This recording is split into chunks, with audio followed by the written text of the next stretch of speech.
Hello les Gémeaux, j'espère que vous allez bien. Aujourd'hui, on se retrouve pour votre guidance de la semaine du 2 au 8 décembre 2024. Bien entendu, ça reste une guidance générale, donc ne prenez que si ça résonne en vous, que si ça vous parle, c'est très important. Et comme toujours, je vous inviterai à aller voir votre signe solaire, ascendant et lunaire pour avoir le plus d'informations possible pour vous pour cette semaine. Nous, on est parti du coup pour votre guidance. Alors, qu'est-ce qui se passe cette semaine? Ok, bon, c'est pas trop la joie, globalement. On est un peu dans une notion où on est complètement perdu à cause de nos blessures. On n'arrive pas à y voir clair. On n'arrive pas à prendre de décision parce qu'en fait, on est réveillé par une blessure de trahison, une blessure d'injustice et une prise de conscience, une révélation qui est pas du tout facile, qui est assez difficile à gérer, qui est souffrante, hein, clairement, on ne peut pas le cacher.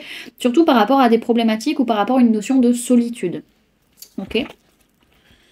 Alors, sur le plan énergétique, on est clairement dans vos énergies, les Gémeaux. Donc, il y a une notion où vous êtes plutôt dans une optique vraiment de déménager ou de changer de ville. Alors, on parle de demain, ça va peut-être pas être demain, mais en tout cas, c'est prochainement.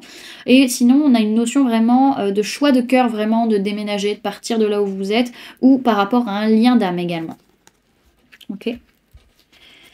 Alors, sur le plan matériel physique, on voit que vis-à-vis d'un événement ou d'un engagement en particulier, il peut y avoir des disputes, il peut y avoir pas mal d'accusations. Vous allez rester quand même assez stable dans votre façon d'être et votre façon d'agir par rapport à ces accusations, hein, même si peut-être pour certains, ce sera justement cette façon d'être qui pourra être pointée du doigt. Ok. Alors, sur le plan professionnel, il peut être question d'une personne du signe du Capricorne avec qui vous travaillez. Vous avez peut-être beaucoup travaillé sur l'année 2024. Pour d'autres, c'est que là, il y a pas mal de pardons, de blessures qui sont en train de remonter vis-à-vis de votre sphère professionnelle et ce qui s'est passé sur l'année 2024, où ça peut justement être le cas sur l'entièreté de l'année 2024. En tout cas, là, on s'en rend compte, quoi. Ok. Et au niveau sentimental, on n'arrive pas à retrouver un équilibre véritable par rapport à une âme sœur, par rapport à quelqu'un avec qui on a un lien d'âme, par rapport à justement de la tromperie, de la méfiance, de l'adultère. On n'arrive pas à réussir à retrouver une stabilité, un équilibre, que ce soit nous qui avons porté un masque ou que ce soit la personne en face, hein. Ok. Les amis, je me permets une petite pause pour vous parler des services que je propose. Donc pour les personnes qui souhaitent prendre rendez-vous avec moi, que ce soit pour un soin énergétique, un accompagnement holistique, une guidance privée, du feng shui, de la géobiologie ou de l'architecture d'intérieur énergétique, vous avez toutes les informations sur mon site internet, mais du coup vous avez les liens en barre d'informations. Et pour les personnes qui sont intéressées par les événements à venir, donc la prochaine balade géobiologique aura lieu le samedi 21 décembre à 14 h au parc de loisirs de Los. Donc c'est ouvert à tout le monde, adultes comme enfants, donc ça peut être une super sortie familiale. Donc vous pouvez d'ores et déjà réserver vos places soit sur le site internet, soit par mail, soit par téléphone. Et pour les stages énergie des lieux, que ce soit pour apprendre à harmoniser son espace de vie pour plus de bonheur dans sa vie ou harmoniser son espace de travail pour plus de prospérité dans son business, vous avez toutes les informations sur le site internet. Vous pouvez d'ores et déjà réserver vos places soit sur le site internet, soit par mail, soit par téléphone. Si vous passez par mail ou par téléphone, on peut voir ensemble si vous souhaitez régler en plusieurs fois votre stage. Et au niveau des dates, donc ce sont des stages de 3 jours. Si vous prenez le pack complet, bien entendu, vous pouvez prendre module par module, sauf le module 3 qui est compris avec forcément les 2 modules précédents. Et donc, qu'est-ce que j'allais dire? Je m'y perds. Oui, donc ça dure 3 jours, donc un week-end et demi, ce qui vous permet de ne pas avoir à prendre de jours de congé si vous êtes salarié.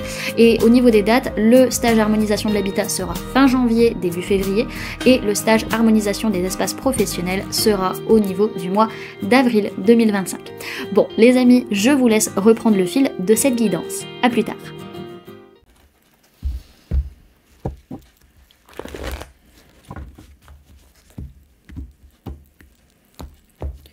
Alors, pour les Gémeaux du 2 au 8 décembre 2024, s'il vous plaît, mes guides.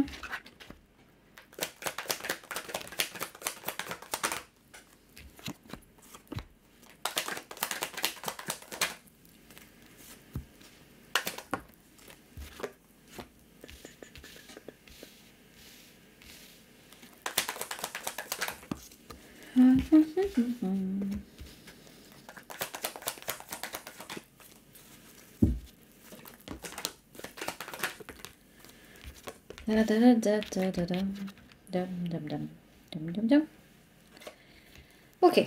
Alors, au niveau des signes du zodiaque qu'il y a dans votre tirage, les amis, cette semaine, on peut parler de personnes de signes de feu, Bélier, Lion, Sagittaire. On peut parler de personnes de signes de terre, Taureau, Vierge, Capricorne, personnes de signes d'air, Gémeaux, Balance, Verseau. Bref, non, j'allais dire on a tous les signes. Non, on n'a pas les signes d'eau. Grosso modo, on a tous les signes sauf les signes d'eau. Et on n'a pas de signe prédominant qui ressort. Alors, c'est une semaine où on est quand même dans une posture à mener, à l'idée, vraiment à avancer, à prendre les choses en main, vraiment à clôturer complètement un cycle difficile, à tourner la page et à se dire maintenant c'est bon, je suis prêt, je suis prête à affronter mes blessures, à vraiment avancer et à plus me laisser manipuler vis-à-vis de ça, peut-être par rapport à mon corps, à mon aspect matériel, financier, physique, ou peut-être par rapport à une personne de signe de terre, Taureau, Vierge, Capricorne, par rapport à qui il n'y a pas de nouveau départ qui puisse arriver. Ok. On a quand même cette notion de gros changement, une grosse transformation au niveau du mental, qui est très très fort, de la communication aussi possiblement, et également le fait on a pu avoir peut-être pendant un moment cette tendance à fuir ou à pas prendre ses responsabilités vis-à-vis de ce qui se passait au niveau de notre mental et au niveau de notre communication également. Ok. Alors, on a cette personne de signe d'air, donc ça peut être vous, ça peut être une autre personne en face de vous. Dans tous les cas, on est sur une notion aussi de prise de conscience, de prise de recul aussi, d'objectivité. Excusez-moi, j'ai éternué. Pardon. Je disais donc d'objectivité, de prise de recul pour voir les choses clairement et dire les choses aussi clairement pour pouvoir réussir à rentrer dans un nouveau cycle et saisir une chance, une opportunité alors qu'on n'arrive pas à capter les signes et les synchronicités justement qui nous disent allez c'est bon tu peux y aller quoi.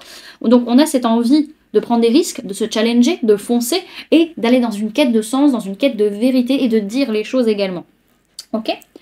Alors, il peut y avoir cette personne de signe de feu, Bélier, Lion, Sagittaire, qui est dans une posture justement à prendre du recul, à observer, à dire les choses clairement, ou justement ça peut être vous ou une autre personne de signe d'air qui est dans une posture de leader et du fait d'avancer. Dans tous les cas, il va falloir avancer, agir, mais tout en ayant justement ce discernement et cette prise de recul qui est importante, surtout pour clôturer un cycle difficile et arrêter complètement une façon d'être ou une façon de penser qui n'était pas bonne pour vous. On voit que là, vous êtes vraiment en train de rentrer dans un nouveau cycle, mais pour autant, vis-à-vis de vos blessures, vous ne recevez pas les signes et les synchronicités de ce que vous avez encore à bosser. Vous n'arrivez pas à comprendre en fait où il y a du boulot, en fait, d'une certaine manière, et là où on vous pointe les choses. Donc, il peut y avoir cette personne de signe de terre, Taureau, Vierge, Capricorne, qui va être dans une posture à foncer, à prendre des risques, à se challenger.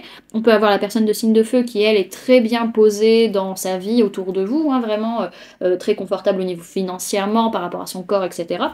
Dans tous les cas, si vous voulez vous sentir bien vis-à-vis de votre matérialité, donc votre corps, votre maison, votre argent, votre santé, etc., va falloir foncer, va falloir vous challenger, va falloir prendre des risques aussi un petit peu, parce que là, à l'heure actuelle, il n'y a pas de nouveau départ possible, c'est soit vous êtes dans une posture où vous prenez la poudre d'escampette, clairement, vous avez trop peur d'y aller, soit au contraire, vous y allez, mais vous mangez le nez par terre, quoi. Donc il y a besoin d'aller comprendre pourquoi ça se passe comme ça pour vous vis-à-vis de cette situation.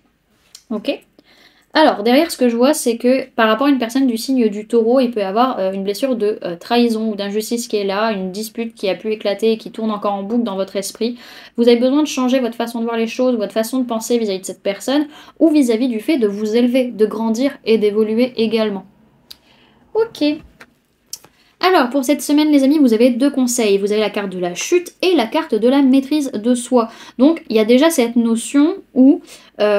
oui, tu peux avoir des perturbations dans ta vie. Il y a des choses qui ne sont pas prévues qui arrivent. Et on te dit vraiment, à ce moment-là, quand ça arrive, maîtrise-toi. C'est comme si une personne faisait de la chute libre. Quand on fait de la chute libre, on n'est pas en train comment dirais-je, de s'agiter. Non, on est calme, on est posé. Parce que sinon, je te dis pas dans quel état tu arrives au final. C'est la même chose. Ok. Alors...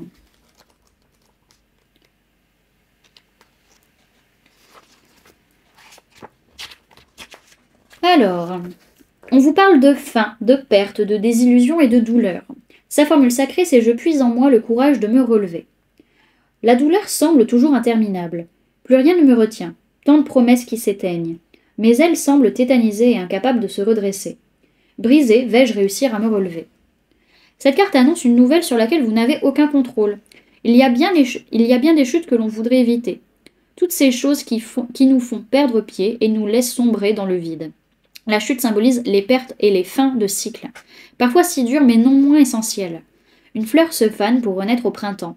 Ce n'est que le début d'un commencement. On vous dit que cette semaine, vos ailes se déploient et vous surmontez vos pertes et vos échecs, et on vous conseille de vous adapter au cycle de la vie.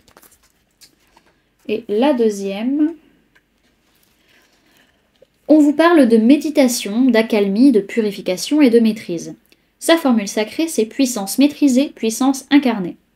Ici et maintenant, je calme mes tourments. Je purifie mes pensées et retrouve ma clarté. Maintenir la juste distance et m'apaiser dans le silence. Mon espace sacré est ma source de stabilité. Cette carte vous invite à retrouver votre calme intérieur. Prenez le temps de respirer afin que vos mots ne dépassent pas votre pensée. L'heure est venue de vous tempérer pour retrouver votre assise et utiliser votre puissance à bon escient. Ne succombez pas à l'emprise extérieure. Votre capacité de maîtrise fait de vous un adversaire redoutable. Recouvrez l'équilibre pour agir avec justesse. On vous dit que cette semaine, vous êtes maître de vous-même et vous ne vous laissez plus perturber par votre environnement, et on vous conseille de canaliser votre puissance et de savoir la mettre à profit. Voilà du coup les amis ce que je pouvais vous donner comme information pour cette semaine. J'espère que cette guidance vous aura plu, vous aura parlé, aura pu vous aider. N'hésitez pas à me dire en commentaire comment cette guidance résonne en vous par rapport à ce que vous vivez actuellement. N'hésitez pas également à laisser un j'aime si cette vidéo vous a plu, à la partager si vous le souhaitez, et à vous abonner si ce n'est pas déjà fait en activant la petite cloche qui se trouve juste à côté pour ne louper aucune sortie de vidéo. Également, pour les personnes qui souhaitent donner un petit coup de pouce à la chaîne, vous pouvez laisser un merci, vous pouvez devenir membre en cliquant sur le bouton rejoindre, ou encore laisser un don via le lien PayPal que vous trouverez en barre d'informations. En attendant les amis, moi je vous remercie d'avoir cliqué sur cette vidéo, d'avoir pris ces quelques minutes avec moi, d'être resté jusqu'à la fin de la guidance, et puis moi je vous fais du coup plein de gros bisous, prenez bien soin de vous, à très bientôt. Bye!